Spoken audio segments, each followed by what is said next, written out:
నమస్తే సార్ జగన్మోహన్ రెడ్డి గారు. ఈ మధ్యకాలంలో మీరు తెగ వైరల్ అయిపోతున్నారు. ఎవరో ఒకరికి ఏదన్నా జరిగినప్పుడు వస్తున్నారు, సంతోషం, మాట్లాడుతున్నారు, హ్యాపీ.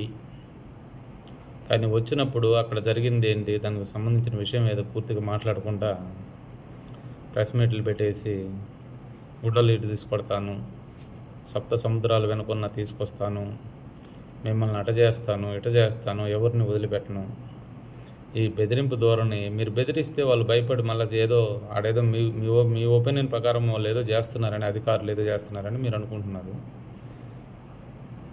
అలాగ అనుకున్నా కూడా ఇప్పుడు మీరు బెదిరిస్తే వాళ్ళు భయపడరు.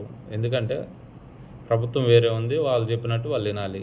అది తప్ప ఒప్ప అనేది తర్వాత సంగతి, దాని గురించి వదిలేసేయండి. కానీ మీరు లాస్ట్ ఎలక్షన్లప్పుడు 175 అని కళ్ళగా అన్నారు. మంచిదే, తప్పు లేదు దాంట్లో.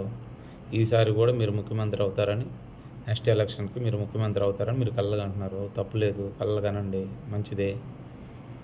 ఏదన్నా ఉంటే ఇలాంటివన్నీ అప్పుడు వాడుకోండి సార్, ఎలక్షన్లప్పుడు. ఇప్పుడు వాడితే దాన్ని ఎవరు హర్షించడం వల్ల అందరూ ఎగతాళి చేస్తున్నారు సార్ మిమ్మల్ని. మీరు ఎంతైనా మాకు ఈ ఆంధ్ర రాష్ట్రానికి మాజీ సీఎం గారు, మీకు ఇవ్వాల్సిన గౌరవం మేము ఇవ్వాలి. మీకు ప్రజలు ఇవ్వట్లేదు. ఎందుకు ఇవ్వట్లేదంటే మీరు ఒక 10 పేపర్లు పట్టుకుంటారు, స్క్రిప్ట్ రాసుకొని, అది ఎవరో రాసిస్తారు, దాన్ని మీరు ముందుగానే చదవరు.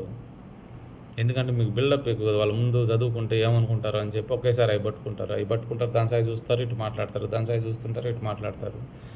దాంట్లో రాసినదన్నా పూర్తిగా రాసిచ్చే వాళ్ళు కూడా సరిగ్గా రాసేవాళ్ళు. దాన్ని మీరు పూర్తిగా చదవలేకపోతున్నారు, తడబడిపోతున్నారు, ట్రోలర్ అయిపోతున్నారు.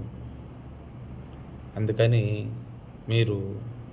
మీరే రాసుకోండి, మీరే స్క్రిప్ట్ రాసుకోండి. మీరు ఒక 2 రోజులు ముందుగా చదువుకొని అక్కడికి వచ్చి మాట్లాడండి సార్, బాగుంటుంది, మీకు విలువ ఉంటుంది. అసలు ముఖ్యమైన విషయం ఏంటంటే, ఇప్పుడు మన భారతదేశానికి పాకిస్తాన్కి యుద్ధ వాతావరణం జరుగుతూ ఉంది. దీని గురించి అసలు ఎక్కడ మాట్లాడరండి మీరు. ఒక రాష్ట్రానికి మాజీ సీఎం అయ్యి ఇంతకుముందు ఎంపీగా కూడా చేశారు.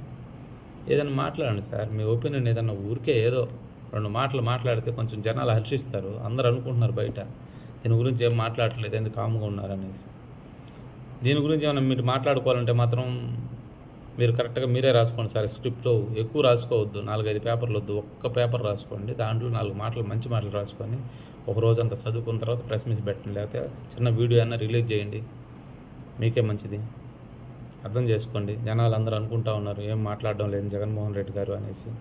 లేస్తే పొడుస్తాను, చంపుతాను, చింపుతాను అంటున్నాడు. ఇవన్నీ ఎవరు సార్, ఎవరిని ఏం చేస్తారు సార్ మీరు?